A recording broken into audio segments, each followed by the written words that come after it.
चौपड़ पासा गायब ही हो गया, ताश का पत्ता चल रहा है। एक गांव के चबूतरे पर कुछ बाबोसा दादोसा बैठे हुए चौपड़ पासा खेल रहे थे और आप जैसे युवा उनके ऊपर खड़े खड़े ऐसे देख रहे थे। उनमें ही एक युवा गोविंद सिंह जी था। तो वो गांव के चौक में चबूतरे पर बैठे बैठे चौपड़ पासा खेल रहे थे और इतने में गली में से भागते हुए आया एक गधा और वो वहां से निकलने लगा भागता हुआ। तो गोविंद सिंह जी ने मारी जाई चबूतरे पर अरबेंगी पूंछ पकड़ ली। अब गधो और तेज भागना शुरू हो गया, दुलपटी मारनी शुरू कर दी, मुंह फूट गया, दांत टूट गया, किसी जड़ों चमड़ी भी छिल गई। तो आगे सी जाता एक दादोसा मिला। दादोसा बोला रहा पोता तेरा मुंह फूट गया, तेरा दांत टूट गया, तेरी चमड़ी छिल गई, एगो पूछड़ो छोड़ दे, क्यों पकड़ रखे, क्यों लमूट रहे हैं? बोला दादोसा ये मत देखो मेरा मुंह फूट गया, दांत टूट गए या चमड़ी छिल गई, ये मत देखो, ये देखो कि मेरी पकड़ कैसी है। तो इस पकड़ को ढीला करना होगा समाज को, इस पकड़ को समाज को ढीला करना होगा। इन राजनीतिक पार्टियों को मुंह तोड़ जवाब एकजुट होकर देना पड़ेगा। मेरे देश के नौजवान साथियों, तब जाकर के इस समाज का उत्थान होगा। आज मैं 22 प्रदेशों के अंदर जाता हूं, 22 प्रदेशों में मैंने जाकर के कोई करोड़ करोड़ रुपए नहीं बांटे सबको, मैं जगाने का काम करता हूं। मैं एक बात बताता हूं, हम कहां थे, कहां आ गए और कहां जा रहे हैं। अरे अब नहीं संभलोगे तो कब संभलोगे? मेरे देश के नौजवान साथियों, इसलिए मैं आग्रह करना चाहता हूं आप लोगों से, हाथ जोड़ करके विनती करना चाहता हूं कि आप लोग संगठित रह करके, एकजुट रह करके, कोई भी संगठन हो, कोई भी पार्टी हो, संगठित रहो मेरे देश के नौजवान साथियों, तब जाकर के हमारा उत्थान होगा। हमें मार्ग से हटाने की बहुत कोशिश की जाती है, बहुत अलग थलग किया जाता है। आप लोगों को ध्यान होगा, जब मैं आरक्षण की लड़ाई को लेकर चला था, मुझे प्रदेश अध्यक्ष पद से हटा दिया गया था, मेरे ऊपर रेप का मुकदमा दर्ज किया गया और जो मेरी पैरवाई करने वाले थे, दूसरे दिन उनके घर पैरवाई करने के लिए गए, उनको भी 164 में 12 आदमियों को रेप की धाराओं में फंसा दिया गया। पर मां भवानी के आशीर्वाद से, आप लोगों के साथ सहयोग से आपका भाई एक दिन भी जेल नहीं गया, पर झुका नहीं। मैंने कहा ये लड़ाई तो लड़ेंगे और उस आरक्षण की लड़ाई को हम लोगों ने लड़ा।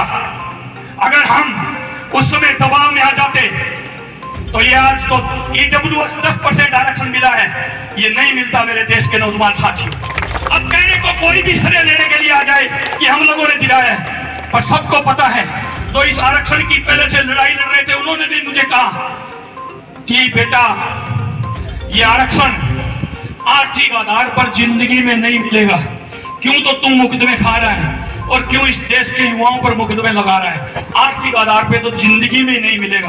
और मैंने क्या कहा कि दादो साहब बाबू साहब, जो आप लड़ाई लड़ रहे हो वो आप लड़ो, हम तो आर्थिक आधार आरक्षण की लड़ाई शुरू की है, इसको लड़ेंगे।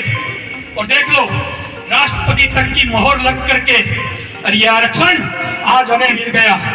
मैं चाहे आज हूं, कल हूं या ना हूं, पर मुझे जब तक सूरज चांद रहेगा, अभी जो नारे लगा रहे थे ना, तब तक मेरा समाज याद रखेगा, मेरी भाई और बहन याद रखेंगे, क्योंकि जो 1-1, 2-2, 3-3 नंबर से जो पिछड़ जाया करते थे, वो अब की बार हजारों भर्ती हो गए नौकरियों में, हजारों, एक तो नहीं हजारों। तो मेरे देश के नौजवान साथियों, आप लोगों को संगठित रहना है।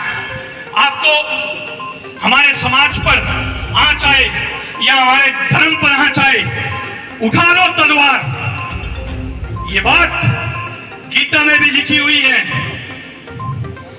ये बात गीता में भी लिखी हुई है कि एक हाथ में शास्त्र और शास्त्र पढ़ने से काम नहीं चले तो एक हाथ में शस्त्र।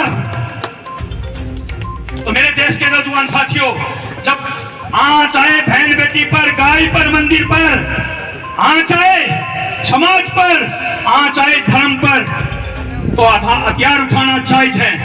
और किसी के बहकाव में आकर के, किसी के वोट बैंक के लिए, किसी के बहकाव में आकर के, किसी के वोट बैंक के लिए अगर हिंदू मुस्लिम की लड़ाई करें तो कहीं भी शामिल नहीं होगा क्षत्रिय समाज। मेरे देश के नौजवान साथी, जो वोट की लड़ाई के लिए दो समाजों को लड़ाने का काम करते हैं,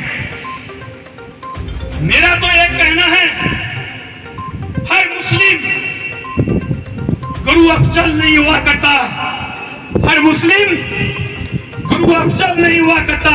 अगर हर मुस्लिम गुरु अफजल होता तो अब्दुल कलाम नहीं होता। मेरे देश के नौजवान साथी, इसलिए सब संगठित रहो, एक रहो। जहां धर्म पर आंच आए, विदेशी आक्रांता हमारे ऊपर आक्रमण करें तो हमारे पूर्वजों ने भी उनके दांत खट्टे किए हैं और हम भी दांत खट्टे करने के लिए तैयार हैं। आज इस देश के नेताओं को पता चल जाएगा, आज इस देश के संगठनों का पता चल जाएगा कि कौन कौन वीर शिरोमणि महाराणा प्रताप जी की जयंती मनाता है या नहीं मनाता, उनकी कौन कौन पोस्ट करता है, कौन कौन नेता नहीं करता।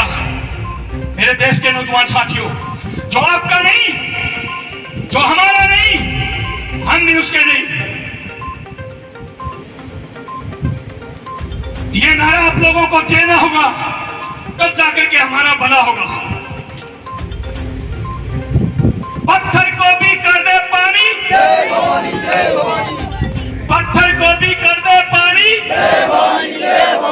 भूख लगी थी क्या मन लगे, थोड़ा जोश खून वाल मारना चाहिए। वैसे ही आज तो गर्मी खूब है। पत्थर को भी कर दे पानी, पत्थर को भी कर दे पानी। अरे जब तक सूरज चांद रहेगा, अरे जब तक सूरज चांद रहेगा, जय शिवा सरदार की, जय शिवा सरदार की, बोलो जमुई मात की, बोलो जमुई मात की, बोलो कड़ी मात की, बोलो कड़ी मात की। तो ज्यादा समय नहीं लेकर के यहाँ की पूरी टीम को धन्यवाद देता हूँ, मैनेजमेंट को धन्यवाद देता हूँ, पत्रकार बंधुओं को धन्यवाद देता हूँ, महिला विंग को धन्यवाद देता हूँ। जितने भी आप लोग यहाँ एक मोती बनकर के एक माला में पिरोने के लिए आए हो, आप सबका सुखदेव सिंह गोगामेड़ी झुक करके आदर संस्कार करता है मेरे देश को। इसलिए आप लोगों से यही कहना चाहता हूं कि अब जो रैली होगी वो कतार में एक गाड़ी के पीछे ही रखना है, आगे पीछे नहीं निकालना है, सबको कतार में चलना है और अनुशासन का पालन करते हुए चलना है। जय जय राजपुताना, जय जय राजपुताना, जय जय राजपुताना। पत्थर को भी कर दे पानी, पत्थर को भी कर दे पानी। हम सब, हम सब, हम सब, हम सब, हम सब, हम सब, हम सब, हम सब, पत्थर को भी कर दे पानी। अरे रोकी ना के रोकी, अरे रोकी ना के रोकी। अब मैं बोलूंगा एरों का ना गेरों का, राजपुताना शेरों का। अरे एरों का ना गेरों का, राजपुताना शेरों का। अरे एरों का ना गेरों का, राजपुताना शेरों का। अरे एरों का ना गेरों का, राजपुताना शेरों का। जब तक सूरज चांद रहेगा, जब तक सूरज चांद रहेगा, मैं बोलूंगा जो हमसे टकराएगा सीधा, जो हमसे टकराएगा सीधा ऊपर जाएगा, जो हमसे टकराएगा सीधा ऊपर जाएगा, जो हमसे टकराएगा सीधा ऊपर जाएगा, जो हमसे टकराएगा सीधा ऊपर जाएगा। सभी देशवासियों को महाराणा प्रताप जयंती की हार्दिक शुभकामनाएं। आज 482वीं जयंती पूरे भारत में और विदेशों में मनाई जा रही है। सभी देशवासियों को हार्दिक शुभकामनाएं। जय मां भवानी, जय रतपुताना।